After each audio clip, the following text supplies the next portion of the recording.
Today's adventure is tuck lace on the Brother knitting machine. I'm working on a bulky, but it's the same whether it's a bulky or a standard gauge. I'm going to bring you over here and you're going to look at the card. I'm just using the classic 1x1 basic card.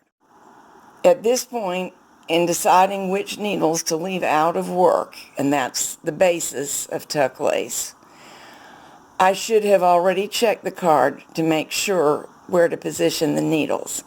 In the case of the card we're using, it's not a very big challenge because eventually every single needle is going to tuck. So I didn't have to think really hard about that. In many instances, the needles out of work would only be one on either side of the central stitch for the lace pattern. I wanted it to be nice and dramatic so you could see it, so I'm using two. That wouldn't be suitable for some garments because it's just going to be too open. I've knitted a few rows on in normal knitting. We'll go to KC and we'll knit across. So my needles are selected. Everything's set up perfectly. All we have to do is push both tuck buttons and knit. Some stitches knitted, some picked up loops. The ones out of work naturally didn't do anything. Second row, some stitches knitted, some tucked, but it's a different set because we're using the 1x1 card and it's just alternating.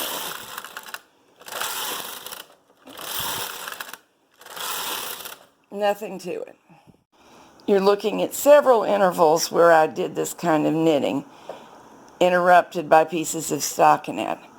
The one at the very top is the one we just did, just a few rows, then stockinette below it, and the area where that claw is hanging is where I made a false start, but it's kind of interesting. I thought you'd want to see it.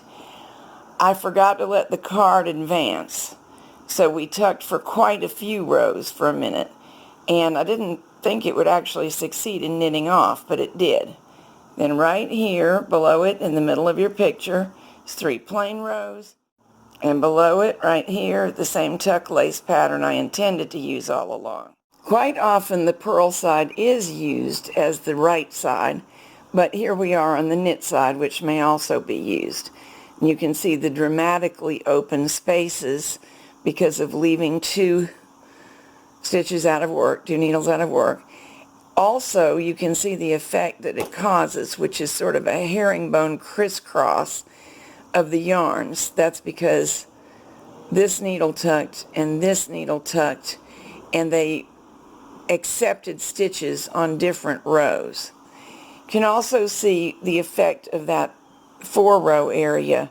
It made a kind of a bumpy spot. So that could be good or bad depending on what you were trying to do.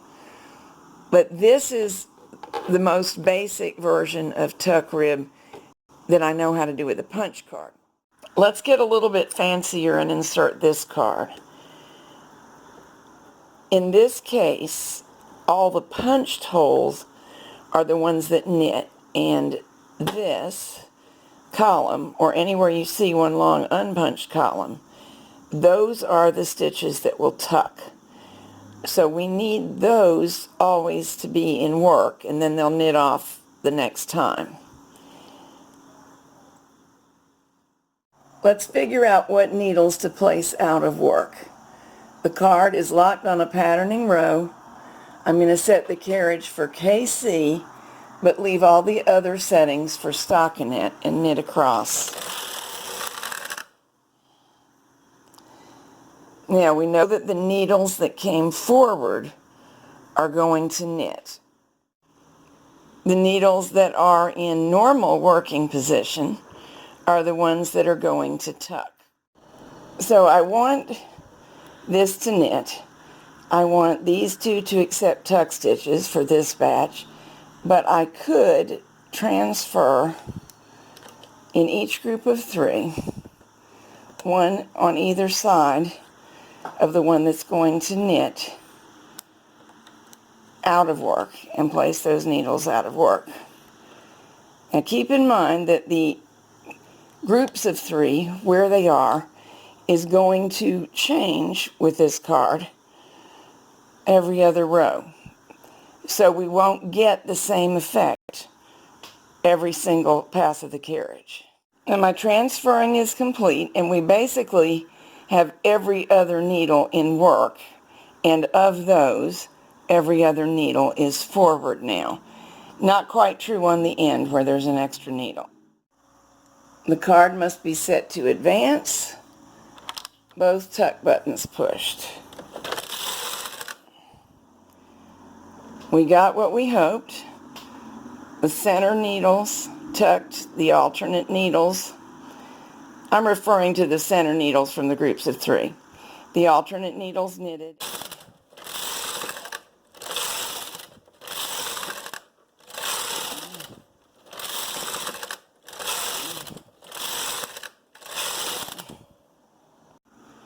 You can see a pretty pattern developing.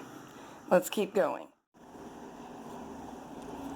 So there is what we're getting for this card. Notice that it's a way thicker than usual fabric, but it doesn't feel stiff and bulky because of the openness. And notice the edges are rolling, but not a whole bunch.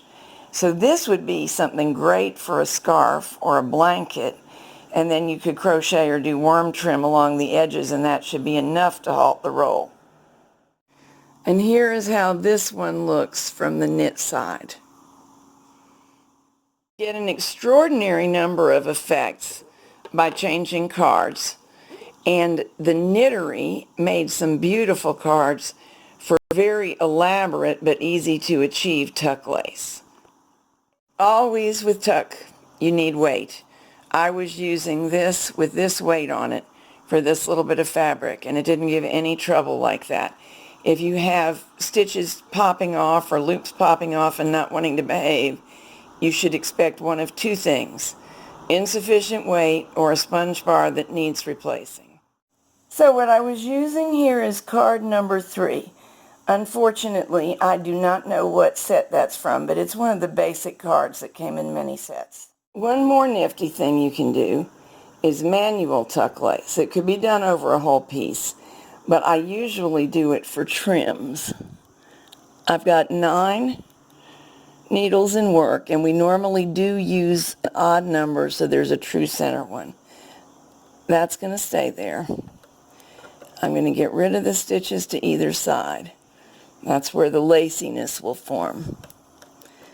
And I'm undecided as to whether I'm going to prefer this one as a 9-stitch or a 7-stitch trim. I need to set the carriage to hold, but I will not need the tuck buttons. No tuck buttons, because I'm the tuck button. This will hold till I tell it to go back to work. So, knit, knit, knit, knit.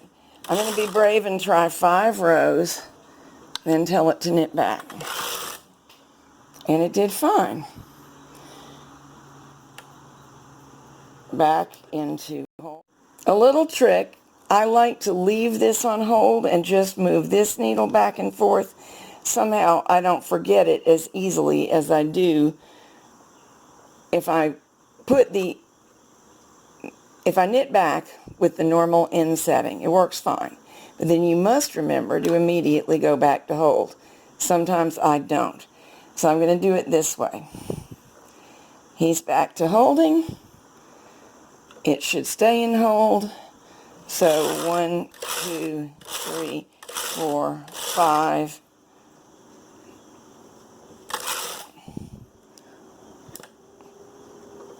One, 2, 3, 4, 5.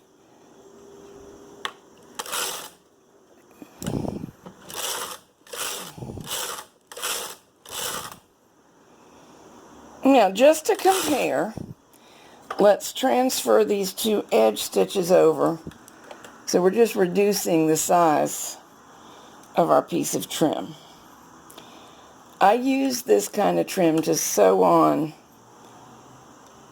to things. I make it around a cut and sew neckline, for example, or apply it to the edge of a blanket or even the hem of a sweater. You can make it first and hang it sideways as the hem of a sweater.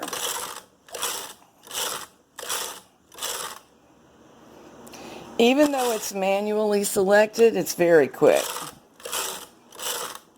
You can make yards of it in an hour. Of course, by then you'll be insane from boredom, but you can do it.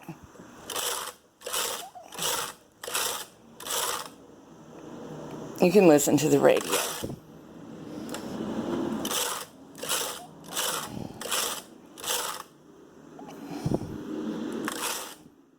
Here's what the knit side looks like right off of the machine. See how it makes little hearts? 7 stitches, 9 stitches. You might prefer either one. Let's look at the back. The back is also good looking. In my opinion, if you want to use the back, you may also want to block it to be a little bit more open. But that's entirely personal taste. I've got a paper clip doing duty here showing you how to hang it sideways on the machine.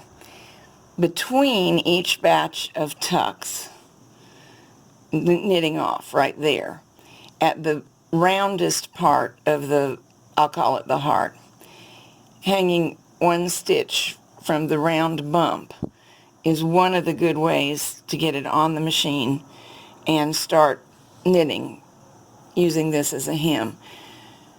If you only hang that many stitches that I've shown, you obviously need to do some other cast on in between here. But you can E-wrap and then hang this, and it will join directly to the garment or whatever it is you're knitting. If you hung it in such a way that the purl side would show, this is what it would look like. Now remember, you're looking at the purl side as the knitting comes down. So if you hang it so you can see this, the garment side or the knit side will actually be this. But if you want to see this, and people do because it tends to have a crocheted look, and sometimes knitters want that but they didn't want to crochet, you would hang this so you couldn't see it, but you could see this, and the purl side is what would show on the knit side of the main garment.